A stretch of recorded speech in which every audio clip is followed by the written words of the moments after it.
राजकीय, सामाजिक, सांस्कृतिक, क्रीडा, शैक्षणिक, साहित्यिक, आर्थिक, कला आणि कृषी अशा विविध क्षेत्रांतील प्रत्येक घडामोडींसाठी आजच आमच्या चॅनलला सबस्क्राईब, लाईक आणि फॉलो करा आणि आमच्या कोकण दर्शन डिजिटल मीडियासोबत राज्याचे महसूल मंत्री चंद्रशेखर बावनकुळे यांनी आज सिंधुदुर्ग जिल्ह्याच्या दौऱ्यावर असताना सावंतवाडी येथे आमदार दीपकभाई केसरकर यांचा निवासस्थानी सदिच्छा भेट दिली। यावेळी आमदार केसरकर यांनी शाल, श्रीफळ, पुष्पगुच्छ व भेटवस्तू देऊन त्यांचे स्वागत केले। या भेटीदरम्यान जिल्हाप्रमुख संजू परब, सावंतवाडी तालुका प्रमुख नारायण उर्फ बबन राणी यांनीही मंत्र्यांचे स्वागत केले। यावेळी भाजपा जिल्हाध्यक्ष प्रभाकर सावंत, अतुल काळसेकर, दोडामार्ग शिवसेना तालुका प्रमुख गणेश प्रसाद गवस, वेंगुर्ला तालुका प्रमुख नितीन मांजरेकर, सूरज परब, क्लेटस फर्नांडिस, जीवन लाड, गजानन नाटेकर, भारती मोरे, शर्वरी धारगळकर आदी शिवसैनिक मोठ्या संख्येने उपस्थित होते। तुम्हाला का काळ वाटतं असं मला माहिती, आम्हाला काही वाटत नाही कधी असं। म्हणजे मी खरंच सांगतो मनातून, आमच्या सरकारमध्ये कधी अजित पवारने आपली लाईन सोडली नाही। अजित दादाची एक लाईन आहे काम करण्याची, अजित दादा कधी त्या लाईनच्या पलीकडे क्रॉस करत नाही। त्यांचं लाईन ठरली आहे, एवढं करायचं तेवढं ते काम करतात। एकनाथ शिंदे साहेबांची लाईन वेगळी ठरलेली आहे आणि भाजपाचा आम्ही शेवटी भाजपहून आम्ही सर्वात मोठ्या पक्षामध्ये आहे, त्यामुळे आम्हाला दोघांनाही सांभाळून त्या ठिकाणी पुढे जायचं आहे। त्यामुळं कधी लाईन क्रॉस होणार नाही याची काळजी भाजपही घेत आहे, अजित पवारची घेत आहे आणि एकनाथ शिंदेची घेत आहे। नाहीतर एवढं मोठं बहुमत लोकांनी दिलं आम्हाला, त्या बहुमताचा अनादर कसा करू आम्ही? आम्हाला बहुमताचा आदर करावा लागेल। एकनाथजी आहे, देवेंद्रजी आहे, आम्ही सर्व आहोत। आम्हाला आदर नाही केला आम्ही बहुमताचा, शेवटी जनता जनार्दन आहे, त्यांचा विचार आम्हाला करावा लागत आहे। 14 कोटी जनतेने बहुमत दिलं आम्हाला, त्यामुळं हे विचार सोडून द्या की अजितदादा काही वेगळे आहे, एकनाथजी काही वेगळे आहे आणि फडणवीस साहेब काही वेगळे आहे। इथे केसरकर साहेब बसले आहे, मी तुम्हाला जबाबदारी सांगतो की मी असं काही प्रेसमध्ये बोलायचं आहे, काहीतरी टोलाटोली करायची म्हणून बोलत नाही। काही भांडणं नाही आहे, कुठेही वाद नाही आहे, सर्व आपापला मर्यादा पाळून आहेत आणि मर्यादेत सर्व काम करतात। साहेब, राक्षसी भाऊ आहे अशी टीका विजय वडेट्टीवार यांनी आनंदाचा शिदा ही जी योजना आहे त्या योजनेवरून केली। आगामी वडेट्टीवारला पुढचे 15 वर्ष महाराष्ट्रात काही सत्ता दिसत नाही, त्यामुळं असे ते बोलत राहतात। साहेब, दोन्ही ठाकरे बंधू आगामी काळात एकत्र येण्याची दाट शक्यता आहे। स्थानिक स्वराज्य संस्थांच्या निवडणुकांमध्ये परिणाम होईल का? त्यांना आमच्या शुभेच्छा आहे, शुभेच्छाही आहे आणि चांगलं आहे की महाराष्ट्राची, भारताची संस्कृती आहे की परिवारांनी एकत्र येऊन काम केलं पाहिजे। फक्त आता राजकारणाकरताच एकत्र येत आहे की प्रत्येक बाबींनी एकत्र आले पाहिजे। परिवार म्हणून जेव्हा एकत्र येतो भाऊ तेव्हा आपल्या जी संस्कृती आहे त्याप्रमाणे सर्वच विषयात एकत्र आलेलं कधी चांगलं आहे। काही फरक पडत नाही, शेवटी जनतेला माहिती आहे केंद्रातलं मोदीचं सरकार, महाराष्ट्राचं देवेंद्रजी, एकनाथजी आणि अजित पवारांचं सरकार, हे दोन सरकारं डबल इंजिन सरकारच मुंबईचा विकास करू शकतं। मुंबईकरांच्या प्रत्येकाच्या मनात आहे की आता राजकारणाच्या बाहेर निघून, टीकाटिप्पणीच्या बाहेर निघून, सकाळी 9 वाजताच्या भोंग्याच्या बाहेर निघून आपल्या सर्वांना एकत्र महाराष्ट्र मजबूत करण्याकरता काम करायचं आहे।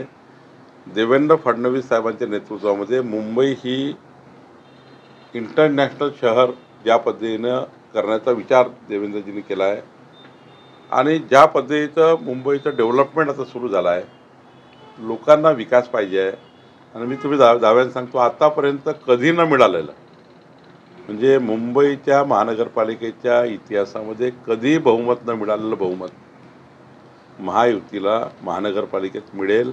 मी तुम्हाला कोऱ्या कागदावर लिहून द्यायला तयार आहे, कारण लोक विकासाकडे आहे, मराठी माणूस विकासाकडे आहे। जातीपातीच्या नावाने किंवा समाजाच्या नावाने, हिंदी भाषी मराठी भाषेच्या नावाने किती वाद लावले तरी जेव्हा बटन दाबायला माणूस जातो तेव्हा बटन दाबताना ह्याच विचार करतो की माझ्या बटणीच्या मागे विकासाचा संकल्प आहे आणि देवेंद्र फडणवीसांनी विकसित महाराष्ट्राचा संकल्प केला आहे, विकसित मुंबईचा संकल्प केला आहे। त्या संकल्पाला, एकनाथ शिंदेच्या संकल्पाला साथ देतील लोक, जात पात धर्म भाषा याला सोडून साथ देतील आणि मुंबईमध्ये प्रचंड बहुमत, म्हणजे विचार नाही करू शकणार तुम्ही एवढं मोठं बहुमत महायुतीला मिळणार आहे।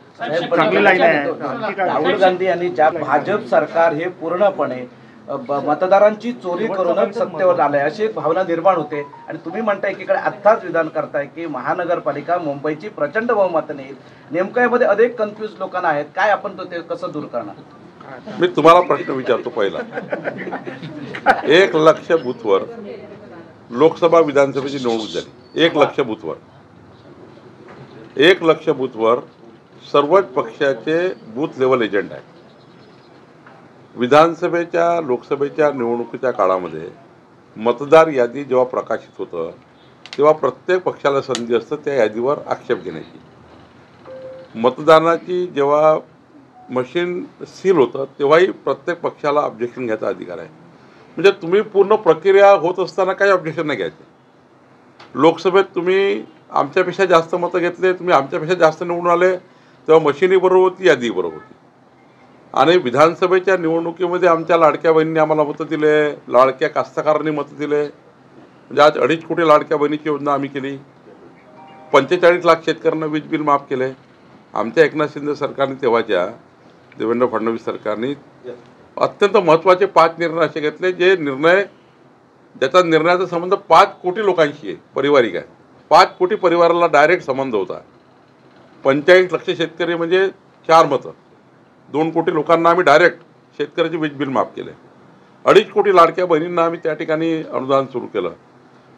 त्या लोकांना साहजिक वाटलं की या महाराष्ट्रात महायुतीचं सरकार आलं तर आमच्या लाडक्या बहिणीची योजना 5 वर्ष चालू राहील. आणि महत्त्वाचं काय, आम्ही ज्या पद्धतीने शिंदेसाहेबांनी देवेंद्रजींनी योजना सुरू केली, काँग्रेसने खुला विरोध केला की आम्ही आलो तर लाडकी बहिणी योजना बंद करू. मला सांगा, तुम्ही पूर्ण प्रक्रियेवर ऑब्जेक्शन घेतलं नाही. निवडणुकीच्या 1 वर्षाने म्हणता की ते मतदार यादी चुकीची होती, ती मतदार यादी चुकली होती, ते भाजपनी चोरी केली आणि ते मतदार यादी चुकीची झाली. तुमचे लोक झोपले होते का? मतदार यादी प्रकाशित केली निवडणुकीत झोपले होते का? निवडणुकीच्या मतदानापर्यंत एक ऑब्जेक्शन नाही आहे.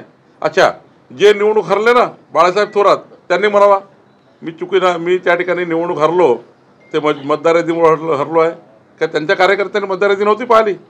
नाना पटोले फक्त 200 मताने आले, ते मशीनवर हरले, बॅलेटवर जिंकले नाना पटोले. त्यांच्या कार्यकर्त्याला विचारा मतदार यादी बरोबर आहे का नाही. माझ्या कामठी विधानसभेतल्या कार्यकर्त्याला, काँग्रेसच्या कार्यकर्त्याला विचारा, त्यांनी मतदार यादी बघितली नव्हती. हे खोटारडेपणा आहे. आणि मी तुम्हाला आत्ता सांगतो, मग आजही चॅलेंज आहे आमचं सर्वांचं.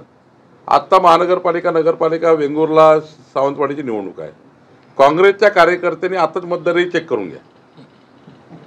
आता उद्या काय करते, सावंतवाडी समजा केसरकरांनी महायुतीने जिंकली तर म्हणतील मतदार यादी बोगस होती. मुंबई आम्ही जिंकली तर मुंबईची मतदार यादी बोगस होती. आत्ता माझं आव्हान आहे, तुम्हाला टेस्ट करून घ्यायची आहे ना 51% मताची.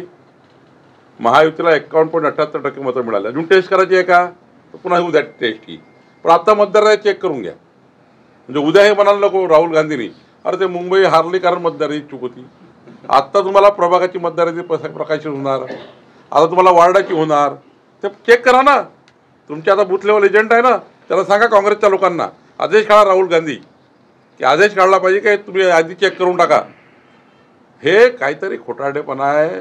निवडणुका हरण्यापूर्वीच पहिले सांगून द्यायचं आहे की बाबा पहा ते मतदार यादी बदलणार, त्यांचं सरकार होतं, देवेंद्र फडणवीस मुख्यमंत्री आहेत, मोदीजी प्रधानमंत्री आहे, पुन्हा महानगरपालिकेची यादी बदलली. ते केसरकरचा प्रभाव खूप सावंतवाडीवर आहे, त्यांनी यादी बदलून टाकली. म्हणजे हेच सांगतील. त्यापेक्षा आता त्यांना संधी आहे ना, विधानसभेच्या बरोबरीची निवडणूक होते आता. म्हणजे जेवढी विधानसभेची निवडणूक मोठी होती त्यापेक्षाही मोठी निवडणूक आत्ताची आहे डिसेंबर महिन्यात. आणि मग या डिसेंबर महिन्याच्या होणाऱ्या निवडणुकीमध्ये पुन्हा काँग्रेसला आमचं खुलंच आव्हान आहे की आम्ही 51% मतं घेऊन पुन्हा जिंकणार आहोत. मतदार यादी आताच चेक करून घ्या. त्याला करतायत की मी हा मतचोरीचा मुद्दा मांडल्यामुळे माझ्या जीवाला धोका आहे आणि तशी त्यांनी लेखी तक्रार दिली आहे. अहो हे खोटारडे आहे, खोटारडे आहे. खोटं बोलून रेटून, खोटं बोल पण रेटून बोल, खोटं बोल पण रेटून बोल असा त्या ठिकाणी प्रयत्न आहे. राहुल गांधीला याशिवाय दुसरं नरेटिव्ह नाही. या देशात त्यांना विकासाचा कुठलाही त्यांच्याकडे विजन नाही. राहुल गांधीकडे कुठलंही त्या ठिकाणी समर्पक उत्तर नाही.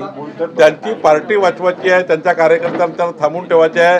त्यांचे कार्यकर्ते त्यांना जर असं बोललं नाही तर थांबणार नाही. त्यांची पार्टी रोज फुटत आहेत. आज बघा तुम्ही उत्तर महाराष्ट्राने कुणाल पाटील निघाले, तिकडे पश्चिम महाराष्ट्रातनं लोक बाहेर चालले गेले, उत्तर महाराष्ट्रात लोक बाहेर गेले, विदर्भात लोक बाहेर चालले आहे. त्यांची पार्टी टिकवण्याकडे त्यांना काही मुद्दा नाही. त्यामुळे